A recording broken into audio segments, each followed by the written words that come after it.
राधे राधे दोस्तों, मैं सारिका राधा गौरी चैनल पर आप सभी का स्वागत करती हूँ। आज मैं आप सभी के लिए धन्ना जाट और भगवान श्री कृष्ण की कहानी लेकर आई हूँ। तो चलिए कहानी को सुनते हैं। एक भक्त धन्ना जाट का नाम भगवान श्री कृष्ण के परम भक्तों में लिया जाता है। वे एक साधारण किसान के पुत्र थे। एक बार उनके घर त्रिलोचन नाम के पंडित आए। उनके पास शालिग्राम भगवान थे। बालक धन्ना उन्हें रोजाना पूजा करते हुए देखते थे। जब पंडित जी जाने लगे तब धन्ना जी बोले कि उन्हें भी वही शालिग्राम चाहिए जिसकी पंडित जी पूजा करते हैं। अब पंडित जी सोचने लगे, मैं ये कैसे दे दूं? फिर पंडित जी ने उससे कहा, शालिग्राम की पूजा करना बहुत ही कठिन है, आप कैसे करोगे? आप मुझे यह दे दो, मैं रोज इसकी पूजा करूँगा। नहीं नहीं बेटा, इनकी पूजा और सेवा करना बहुत ही कठिन है। अभी तुम छोटे हो। नहीं, मैं कर लूँगा पूजा, आप बस मुझे यह दे दो। बेटा ऐसे जिद मत करो, पंडित जी को देर हो रही है। धन्ना रोने लगा। तुम ऐसे नहीं मानोगे। ठीक है, मेरे पास एक और शालिग्राम का पत्थर है, मैं तुम्हें वह देता हूँ। ये लो, अब तुम इसकी पूजा करना और इन्हें संभाल कर रखना। पर पंडित जी, मुझे पूजा कैसे करनी है ये तो बता दीजिए। रोज सुबह स्नान आदि से निमटकर इनको स्नान करवाना, फिर उसके पश्चात इन्हें भोजन करवाकर ही स्वयं भोजन करना। अब ठाकुर जी को पाकर बालक धन्ना बहुत खुश था। उन्होंने निश्चय किया कि वे भी पंडित जी की तरह ठाकुर जी को भोग लगाने के बाद ही भोजन ग्रहण करेंगे। तब धन्ना जी ने बहुत प्रेम से ठाकुर जी को भोजन के लिए पुकारा, परंतु ठाकुर जी भला भोग कैसे खाते? धन्ना जी ने निश्चय किया कि जब तक ठाकुर जी प्रकट होकर भोजन ग्रहण नहीं करेंगे तब तक वे भी भोजन नहीं खाएंगे। ऐसे ही 3 दिन बीत गए। चौथे दिन अब धन्ना जी जोर जोर से रोने लगे। वह अपनी जिद पर अड़े रहे और ठाकुर जी से गुहार करने लगे। आप तो ठाकुर जी हो, आपको तो लोग रोज ही 56 भोग लगाते होंगे, परंतु मैं तो बालक 3 दिन से भूखा और परेशान हूँ। आपको मुझ पर दया नहीं आती? मुझ पर दया करके थोड़ा भोग खा लो, जिससे मैं भी कुछ खा सकूं। क्योंकि पंडित जी ने कहा है कि आपको खिलाए बिना कुछ भी नहीं खाना, इसलिए पहले आप खा लो, उसके बाद ही मैं खा सकूंगा। कहते हैं जब भक्त प्रेम से प्रभु को बुलाता है तो प्रभु अपने भक्त के लिए आते ही हैं, क्योंकि विश्वास में बहुत ही बड़ी ताकत होती है। धन्ना का विश्वास जीत गया। भगवान श्री कृष्ण धन्ना के सामने साक्षात प्रकट होते हैं।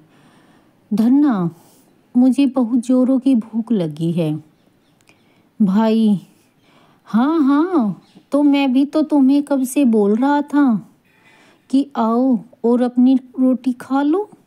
ये लो बाजरे की रोटी, मेरे पास 2 रोटी है, एक तुम्हारी और एक मेरी, क्योंकि मैं भी तो भूखा ही हूँ ना, इसलिए दोनों आधा आधा भोजन करेंगे।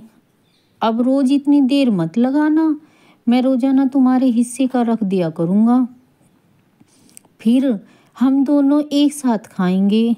ठाकुर जी मुस्कुराते हुए धन्ना की मीठी मीठी बातें सुन रहे थे। फिर वे दोनों साथ बैठकर भोजन खाते। धीरे धीरे धन्ना बड़े हुए। ठाकुर जी के कहने पर वे साधु संतों की सेवा भी करने लगे। अब उनके घर दूर दूर से साधु संत पधारने लगे।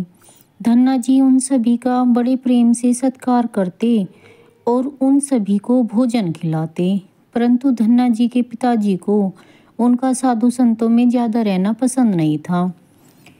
धन्ना, तुम्हें यदि साधु संतों की सेवा करनी है तो पहले कुछ कमाई करो, फिर अपनी कमाई से साधु संतों की सेवा करना। जाओ, जाकर खेत में गेहूं बो कर आओ। धन्ना जी ने बैल में गेहूं रख लिया और खेत में बोने के लिए चल दिए। कहा जाता है कि उस दिन धन्ना जी ने बीज खेत में बोए ही नहीं थे। रास्ते में उन्हें कुछ साधु संत मिल गए थे, जिनके भोजन पानी के प्रबंध के लिए धन्ना जी ने उन बीजों को एक दुकान पर बेच दिया था और लोगों को दिखाने के लिए उन्होंने बीज बो दिए। उस बोरी में रेत भर ली और उस रेत को खेत में बिखेर दिया और घर लौट आए। पर धन्ना जी का खेत का सारा ध्यान तो स्वयं ठाकुर जी रख रहे थे। धन्ना के पिता और सभी गांव वाले खेतों में लहराती हुई फसल को देखकर हैरान रह गए। धन्ना, इतनी सुंदर फसल तो हमने आज तक नहीं देखी। यह सब तुमने कैसे किया? मुझे लगता है मेरी गलती पकड़ी गई है। खेत में कुछ उगा ही नहीं होगा, इसलिए पिताजी ऐसी बातें बोल रहे हैं। क्या बात है बेटा धन्ना, ऐसी फसल तो आज तक हमने नहीं उगाई जैसी तुमने खेतों में उगा दी है। हाँ, एक काम करो, तुम खुद ही जाकर देख लो। खेत में तुम्हारे और फसल भी तुम्हारी मेहनत है, तुम्हारी मेहनत की है। धन्ना ने जब अपनी आंखों से फसल को देखा तो वह आश्चर्यचकित रह गया। उन्होंने देखा दूर खड़े भगवान कृष्ण उन्हें देखकर मुस्कुरा रहे हैं। भगवान कृष्ण की सारी लीला समझ गए और उनकी आंखों में खुशी के आंसू आ गए। उस दिन धन्ना ने अपने पिता को सारी सच्चाई बताई, जिसे सुनकर उनके पिता की आंखें भी आंसू से भर आई थी। मेरा धन्य भाग जो मेरे घर में ऐसे पुत्र ने जन्म लिया। धन्ना बेटा, आज के बाद मैं तुम्हें कभी नहीं रोकूंगा। तुम खूब साधु संतों की सेवा करना। तो दोस्तों, बताइए आप सभी को ये कहानी कैसी लगी। प्लीज़ मेरे चैनल को लाइक कीजिए, सब्सक्राइब कीजिए और कमेंट करके बताइएगा। ओके, नमस्ते दोस्तों, धन्यवाद।